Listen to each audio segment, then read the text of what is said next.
Horror Fanatic here, and I hated this movie. Sleepaway Camp 2, Unhappy Campers, is the worst slasher film that I have seen to date. Probably not the worst one ever, just the worst that I've seen. Sleepaway Camp 2, Unhappy Campers encapsulates everything that I hate about bad slasher films. And it lacks everything that made its vastly superior predecessor just so good. Unhappy Camper's biggest sins are that it's boring and it adds nothing to furthering the genre. Unhappy Campers is a prime example of the unworthy sequel, in the same vein as Grease 2 and the sequel to the Texas Chainsaw Massacre. Most bad films have some redeeming quality for me. Actor that's having fun with the role, the direction, or even the hilarity of when it all goes so wrong.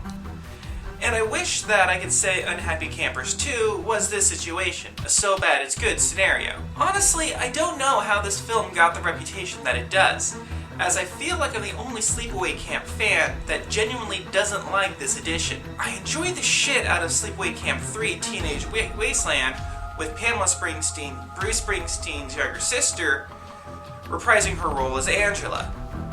But I'll talk more about Teenage Wasteland next month. This month is for Unhappy Campers. So let's get to it.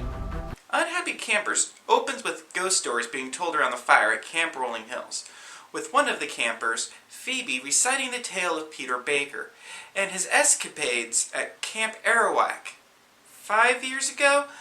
This film really doesn't nail down a timeline as far as I know, because continuity is what this film is all about. Angela overhears the story and takes Phoebe back to the cabins, and on her way back, she kills Phoebe for telling dirty stories / lying, and cuts out her tongue for this. Which doesn't make sense because Phoebe isn't actually ever telling a lie, so I don't think that this film falls into the reactionary fantasy trope that a lot of 80s slashers fell into. Anyway, that's getting off topic.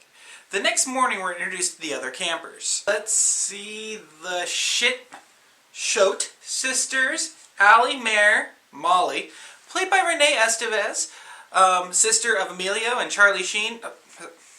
That's right, campers. Demi and Leia. Alright. All of these girls are under the supervision of Angela, who tells the girls that she sent Phoebe, the girl she murdered the night before, home. At breakfast, undoubtedly my least favorite part of the film, Angela is awarded the Counselor of the Week award and performs the Happy Camper song.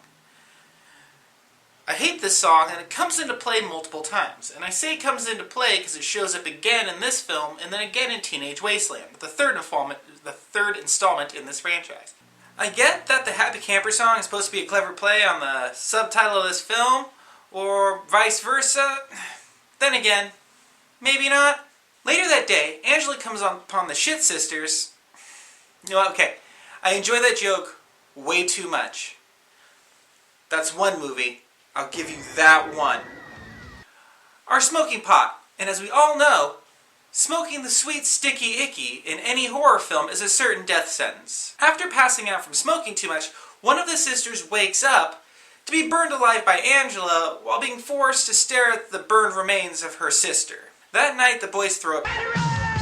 How is this ever a thing? According to Wikipedia, this fell out of favor in the mid-1970s, when, sexual subjects were being more freely discussed about due to the sexual liberation and co-ed dorms. So how this showed up in a Sleepaway Camp film in the late 1980s, I don't know. Anyway, Angela busts them and throws the boys out. The girls decide to raid the boys back, and once again, I don't know how this was ever a thing. Angela catches Mare showing off her breasts during the counter raid. Is counter raid even the right term? Off track again, sorry.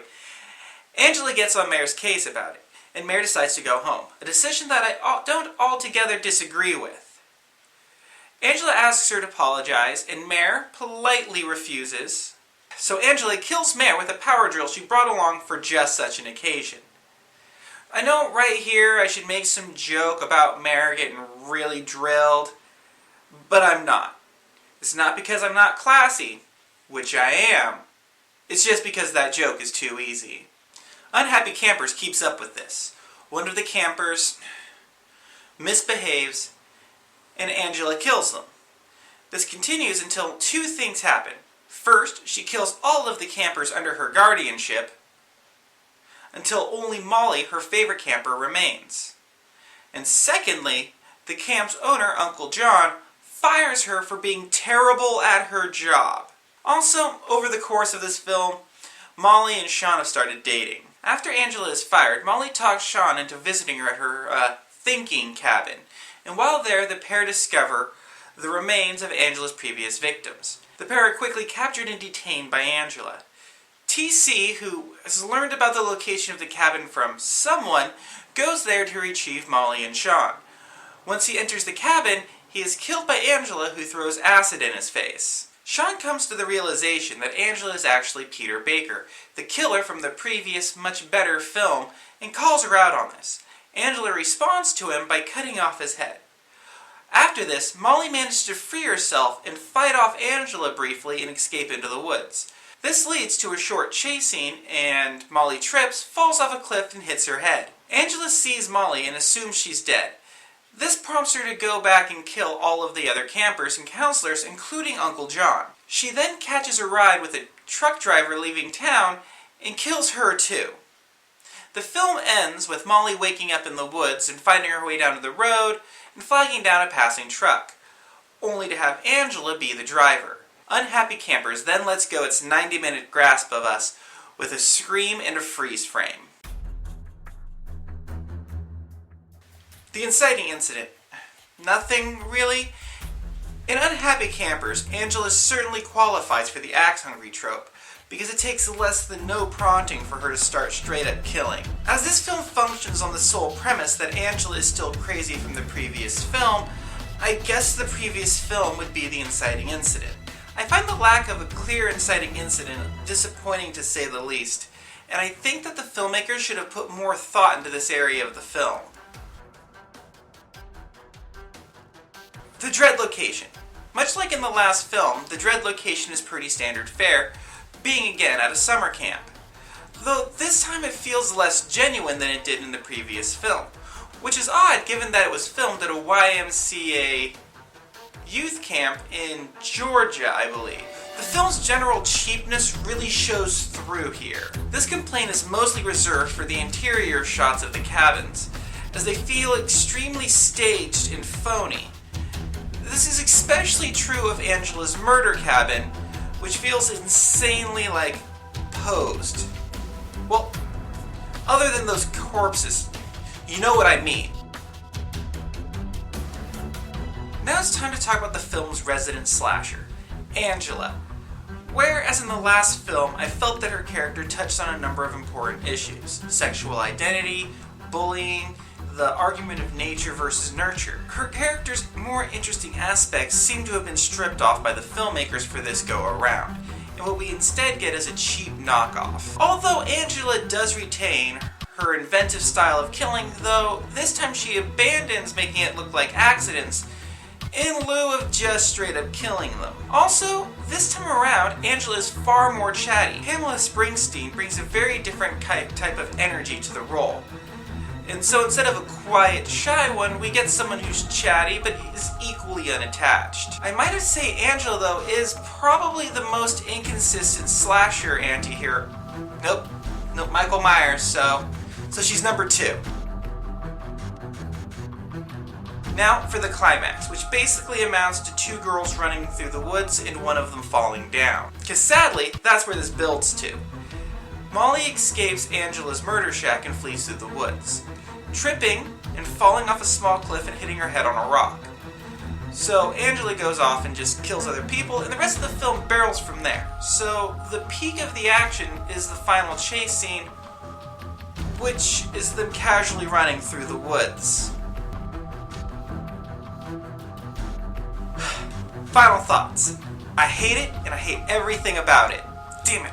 Okay, so I guess this film does have a few moments worth mentioning, and a couple of memorable kills.